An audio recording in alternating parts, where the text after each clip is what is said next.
One Tuscaloosa hospital resembled a scene from a horror movie this morning. They did, but it was all for a good cause. WVUA's Jennifer Edwards has details in tonight's top story. We're having fun. What you see here is what we have, a mass casualty exercise. We conduct drills like this twice a year. The fake blood, wounds, and acting may be fun, but organizers of the drills say it's very important their staff knows what to do in case of an emergency, especially after last year's storms. What happened on April 27th of last year really made me bring an upswing to everything about realistic value. Each discipline understand what their role is in participation. The nursing staff, the professional staff, the psychiatrists, medical staff, housekeeping staff, all staff throughout the campus are utilized to maintain infection control, to make sure that the patients are triaged correctly, to provide treatment, to provide transportation. Shelton State nursing student Deloise Ferguson played the role of a patient. She says not only was it fun, but a great learning experience. You can't pay for this, especially when you get to play the patient for once and you see other people and how they interact with you. It gives you a different perspective of things. This is the kind of practice nurses say they need. When you've got patients that are acting out like, which would be in a real life scenario, you've got people coming up, you don't know what you're walking into anytime you go into something. Cooperation and willingness to do it is the most important part of it. Nobody was squeamish about anything, and that's when you come up on something that has really happened, that's what you need. You have to be able to do that. Reporting in Tuscaloosa, Jennifer Edwards, WVUA News. Chamblee told us all staff and participants are graded and evaluated on their performance during that drill. The Crimson Tide is on the way to Columbia, Missouri for the first time since 1978. The Missouri Tigers are the new kids on the block in the SEC, and so far their record in the conference is 0-3, while the Crimson Tide remains undefeated and ranked #1 in the nation.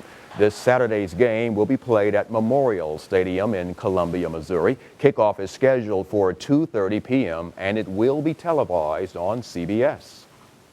The University of Alabama has students from all 50 states. Some are from the state of Missouri. One Missouri native gathered up some friends to take a trip back to her home state to see the Crimson Tide play. The Alabama sophomore says since her roommate is from Missouri, going to this game is extra exciting. Martella also says she's not only looking forward to the game, but also to seeing the University of Missouri campus.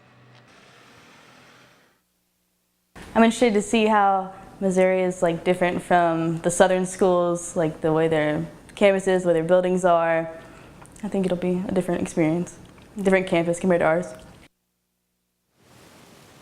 And WVUA is the place to start your football Saturdays. Don't miss Crimson Tide kickoff Saturday morning at 8 a.m. Gary Harris will have complete game day coverage with special guests, including Chad Mahler, Sports Information Director for Missouri, plus a breakdown of the matchup and feature stories on the Tide. That's Saturday mornings at 8 o'clock only on WVUA. And before you cheer on the Tide this Saturday, get your football fix tonight. Football Friday is right after WVUA News at 10. Gary Harris and the entire WVUA sports crew will bring you all the big highlights from West Alabama's biggest game. That's tonight at 10:35. Another big story we're following for you, the weather. How will your night look if you're going out to one of those high school football games? And how will the weather look in Mizzou as the Tide takes on the Tigers? Chief Meteorologist Richard Scott has a first look at your forecast. Richard. Hey, Phillip and Lynn, good Friday evening to you. Looking great out there in terms of temperature. 79 now in Tuscaloosa. And this is our local weather, 81 Fayette. And temperatures back in low to mid 80s. So for the local high school football games happening tonight, no issues with rain out there. In fact, mostly cloud-free conditions to talk about. No rain across our immediate coverage area. We'll stay rain-free tonight. Now, the big game day forecast happening in Missouri, over in Columbia. If you're heading out to the game, severe storms are going to be possible for that game. Make sure you have a severe weather source in that local area. Again, that's for Columbia. But what about our local weekend forecast? Any rain to talk about? Home team weather straight ahead, so stick around. All right, thanks, Richard. It may be hard to believe, but thousands of veterans are considered to be homeless all across the U.S. The Tuscaloosa Veteran Affairs Medical Center is doing something to try and help bring those numbers down here in our area. They held a stand down for homeless veterans at the Beulah Baptist Center in Tuscaloosa. The event provided a time for veterans to connect with other veterans, also some opportunities for ways to get them off the streets and return to the lives they once knew. VA Medical Center Homeless Program Director David Gay says the local coalition is doing their best to reach out. Local veterans say that information about events like this needs to go out to more people.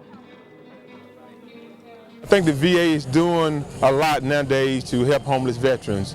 There's a strategic plan to end homelessness among veterans, and I think the VA is well on its way to accomplishing that goal. There are plenty homeless veterans that's really out there and probably don't even know about this particular program. The Tuscaloosa VA Medical Center Stand Down is a collaborative event involving local VA medical centers, other government and community agencies, veterans groups, and also faith-based and civic groups. There is a new celebrity in Tuscaloosa. A local elementary school student had the opportunity to help produce the new movie Frankenweenie after winning a science fair. Fifth grader Delaney Rice of Fawcett Vestavia Elementary School won Most Creative at the Walt Disney Frankenweenie Science Fair. Delaney impressed the judges with a three-dimensional model of a treehouse that she and her brother had built. Delaney was the youngest and the only female winner in the group.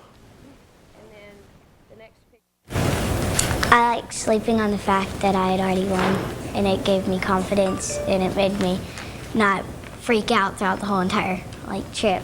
So it could let me have fun because I had already won. Just so proud of her, and to accomplish this this dream at such a young age is just opening doors for her in her future. And each grand prize winner was awarded a behind-the-scenes tour of Walt Disney Studios along with 4 Disneyland tickets. And their work will be on display at the El Capitan in Los Angeles for the rest of the month.